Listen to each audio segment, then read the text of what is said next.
It's a miserable existence being an atheist. You have nothing to look forward to in life.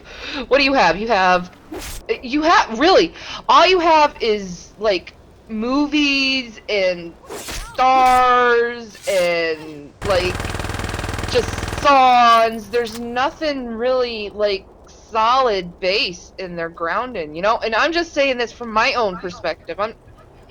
But it's just, I would never ever want to go back to being an atheist. Never, ever. It's the worst thing anyone could ever live. It's the worst type of lifestyle, in my opinion. I was miserable. I had no direction in life, none. I felt lost, completely lost. But now I can look into my eyes and I know where I belong to, and I know what my direction is.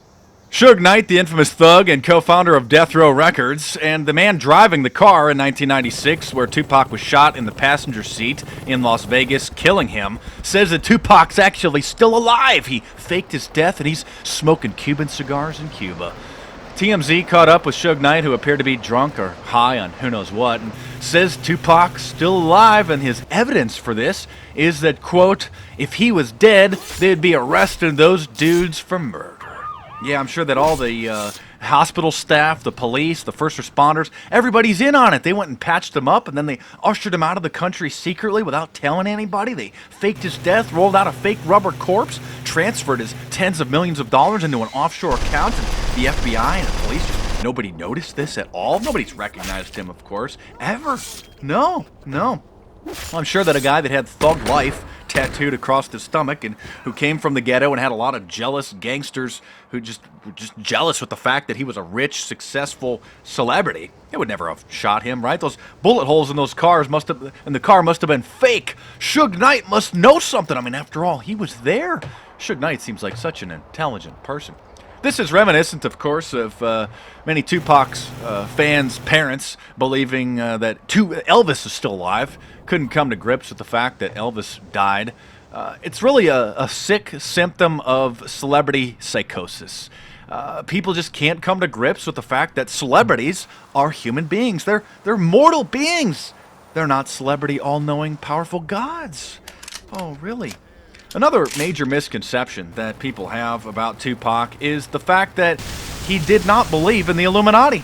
Most of his fans think that Tupac was out to expose the Illuminati and think that his word Killuminati meant he was going to kill the Illuminati and expose everybody. But if you actually listened to the interview that he gave about the Illuminati, he makes it abundantly clear that he thought it was a crazy, stupid conspiracy theory. He learned about it in jail, probably from Nation of Islam members, Louis Farrakhan's organization, who Louis Farrakhan has talked about the Illuminati, Freemasons, the Knights Templar, etc., etc. So a lot of Nation of Islam people get converted and recruited in prison or in jail, and so they introduced little bits and pieces of the Illuminati into the prison and jail system before it became a part of pop culture, thanks largely to social media. And Tupac simply didn't believe it. But again, many people think that Tupac was just some super all-knowing, intelligent guy. You know, I mean, anytime a celebrity speaks about an issue, I mean, they're an expert. They just know better than you and I, right? Because they're a talented rapper, a talented actor, actress, a singer. They're an expert. They just know. You know, it's just like Suge Knight. Hey, he's been on television. He's rich, or at least was rich at one time. Had to declare bankruptcy. He must know. He was there. He's finally trying to tell everybody, all the Tupac fans, we're gonna roll them out at a new concert. Yeah. I mean, you just search YouTube for Tupac faked his death, and you'll just see just countless celebrity worshipping psychos. It's proof. It's proof. He's still alive. It's proof. Yeah. Nobody would have noticed that he cleared out his tens of millions of dollars. You know, like I said, I mean, there's the police, the first responders, the ambulance crew, the people at the hospital. They were all in on it, and they helped him fake his death and escape the country. He just got tired of being a celebrity. Absolutely incredible. It's just a symptom of the psychosis. Go and check out my previous video on Tupac.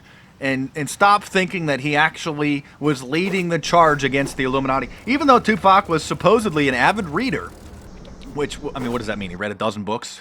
Maybe, you know, maybe 10 books. I mean, yeah, I'm an avid reader. I've read a couple books. Even if he read 20, 30 books, he totally missed the boat. And there was plenty of information available on the Illuminati, even in the 1990s. He died in 1996.